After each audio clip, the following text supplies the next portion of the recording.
Hello there, welcome to our channel Login once again. Hope you are doing fine. I'm back with another tutorial video, and today I'll be showing you how to log into your QuadPay account from your Dexter. And now without further ado, let's dive right into the video. But before that, don't forget to like, subscribe and hit that bell icon for more videos. Now, in order to log into your QuadPay account, first on your computer open up your preferred browser, as I have already opened the Google Chrome, and on the search bar type in customer.quadpay.com and hit enter, or you can just simply search for QuadPay login on Google like this.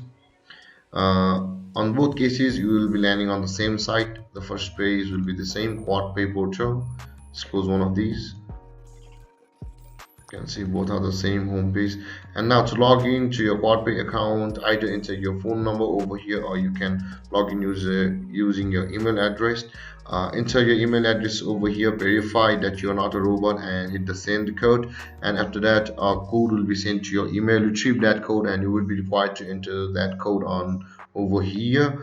And if you want to log in as a merchant in QuadPay, you can see login as a merchant instead option over here. And there guys, this is how you log into your QuadPay account. And if you have any confusions or questions regarding the topic, don't hesitate to comment in the comment section below, and don't forget to like, subscribe and hit that bell icon for more videos. Thank you for watching guys. Peace.